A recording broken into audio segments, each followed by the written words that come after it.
Hey guys, Stucky here. If you ever wanted to try the best version of the Action Network app, well, now is the perfect opportunity to do so because we have a special offer to celebrate the month of March and the NCAA tournament.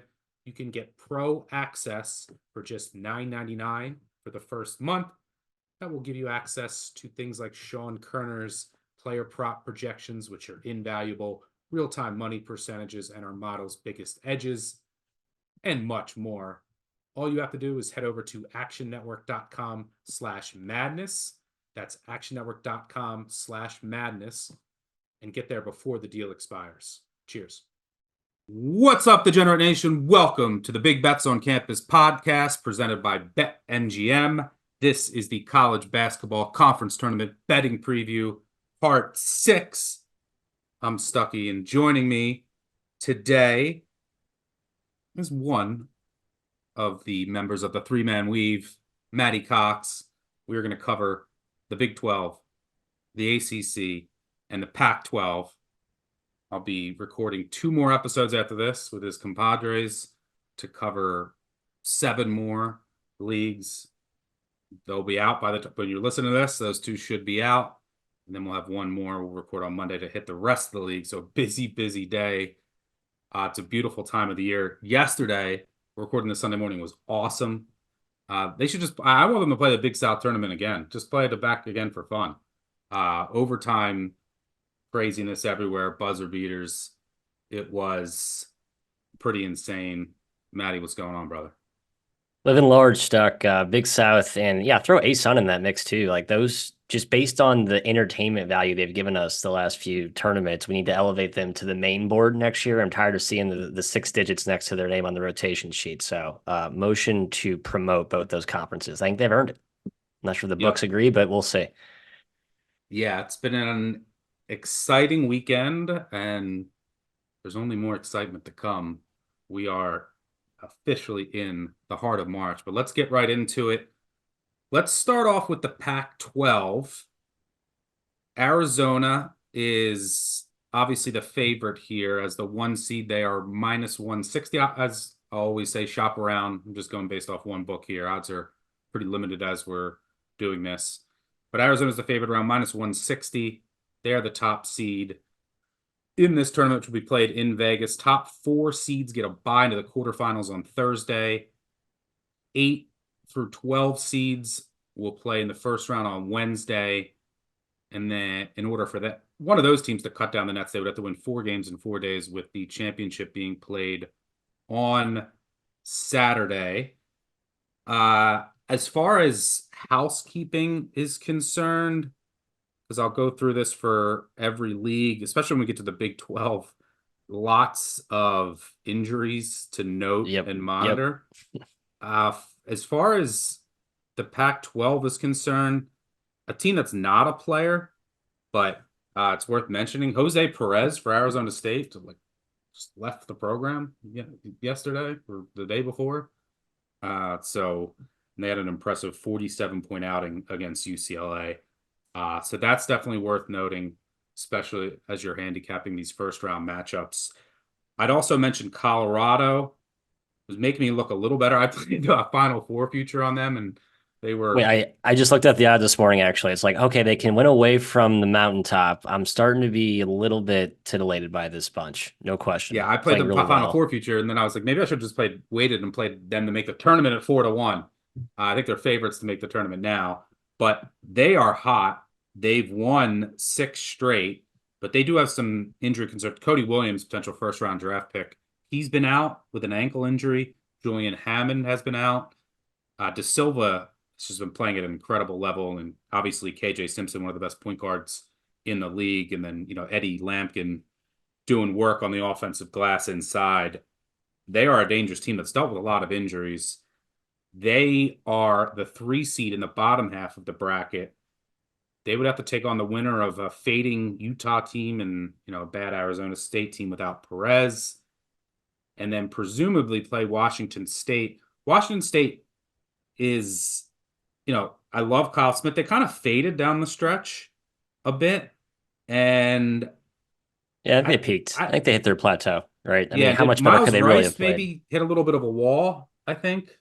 potentially.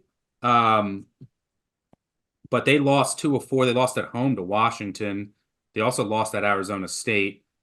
They really should have lost at home to USC too. So they could have easily dropped 3 or 4 to close out the year. They split with Colorado during the regular season if that's the 2-3 matchup. But potentially, I mean, you know, Washington State, maybe, Stanford could cause them some trouble just because Stanford has these games where they go Yeah. berserk from 3 and they go like 15 to 27 from 3. So that's something potentially to keep an eye on. But Colorado plus 500, I can't get there with their odds, mainly just because I watched them twice against Arizona and they gave up 97 and 99. And in the second time, it was at home in a dream situational spot, like the dream of dreams, Arizona coming off a triple overtime game in Utah. So I can't get the 5-1. Oregon, I just can't see them beating Arizona. They're the 4 seed here at 10-1. They would take on the winner of UCLA, Oregon State. UCLA, I can't get to just because of their offense. It is way too anemic. Yeah. The team that intrigues. Oh, go ahead. Yeah, sorry. No, Cronin just gives me like I feel like that team's a corpse. There's a couple of corpses in this field. I think that's one of them. But yeah, Oregon getting double the value of Washington State and Colorado, it intrigues me. Obviously, you have Arizona lingering there, but I don't know. Oregon's I know been banged up all year, but Dana Altman's got some tourney mojo in him. That might be one I might look at. Yeah, I mean, in a tournament setting with the way that he changes his defenses, they're a tough prep, but this is a conference tournament where teams are fairly familiar with them. Exactly. Right. Yep. The team that intrigues me the most is USC at 50-1. So if you look over the past 4 weeks on Torvik, where we can filter to build our narratives, but I just went back to the 4 weeks. Just happened to be the day after they lost by 100 to Stanford when Stanford hit 16 threes. But they're the 17th ranked team in the country over the past 4 weeks. They've gone 5-2. Their 2 losses, double overtime to Colorado in a game they were up the entire time, and then at Washington State in a game they were led the entire time. This is a team that, so if they played the same level they played over the past month, I'd have their odds, which is hard to say because you also have to take the full body work, but they dealt with a ton of injuries. Yep. So you have to say that they're not this is a team that was picked second preseason. One of the best backcourts in the country. Isaiah Collier is a dog. Yeah, light bulbs on there for sure. He is playing out of his mind. You have Boogie Ellis who can go off for 30 on any given night. And you have a ton of size.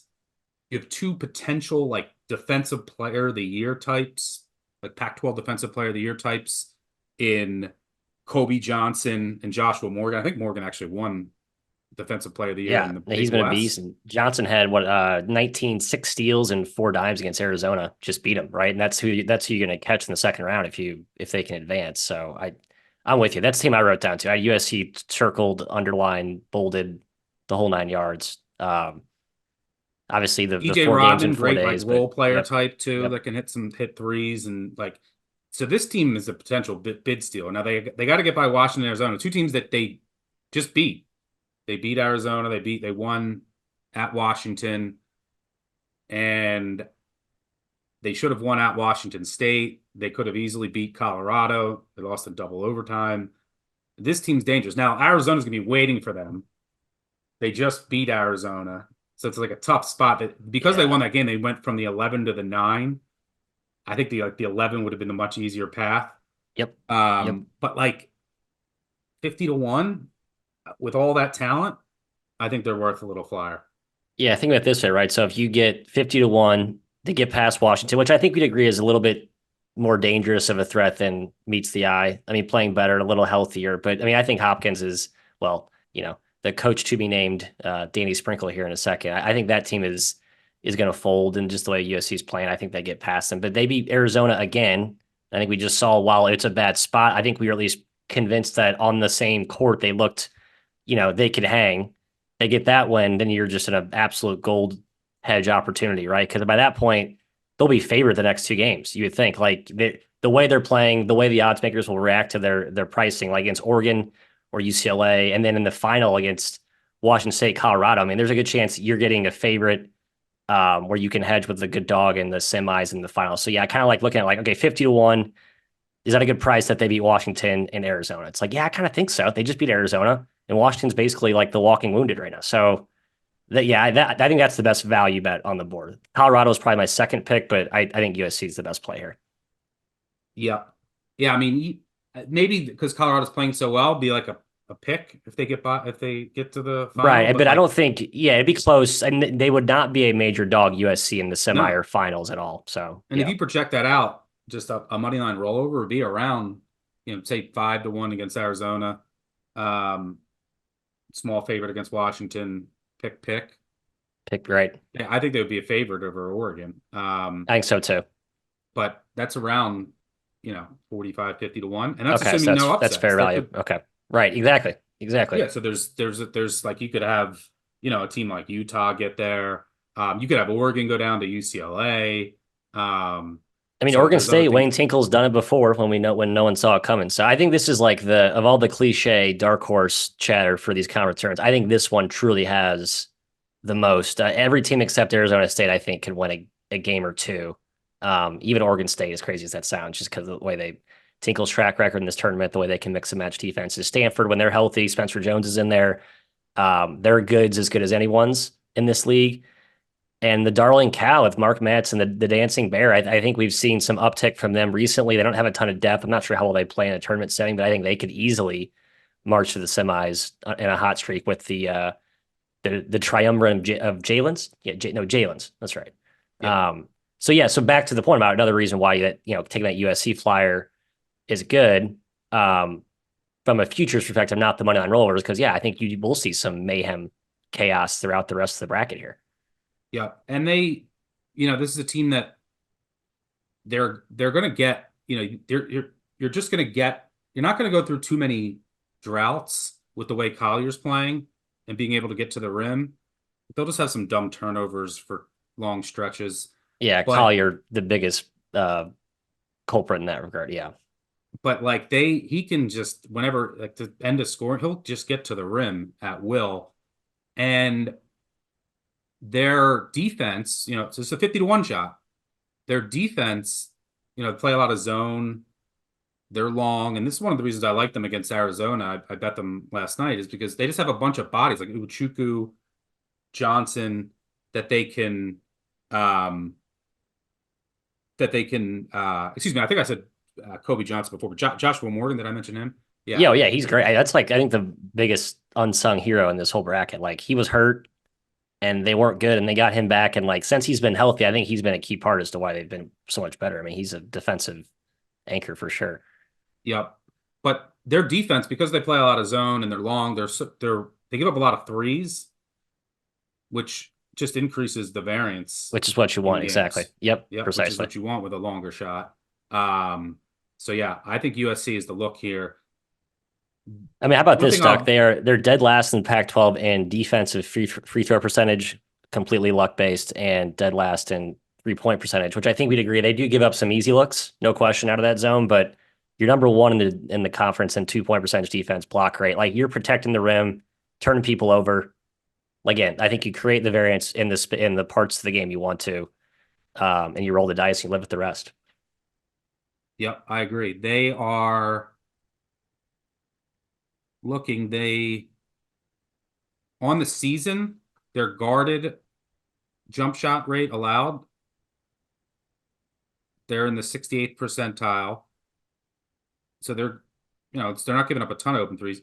15th percentile in points per possession on guarded jumpers, 8th percentile in unguarded. So everyone is making jump shots against them. Well, team shot 38%. So there's some little potential looming regression there from a jump. Yeah, they're top 50. You're right. Just to piggyback, they're top 50 in both percentage allowed at the rim and percentage of attempts. So they don't allow much at the rim to begin with. And when you do get there, you're not getting an easy bucket. To your point, funneling people into the no man's land inefficient areas, be it the zone and they do play some man still as well. I know they mix and match, but whatever it is, effective.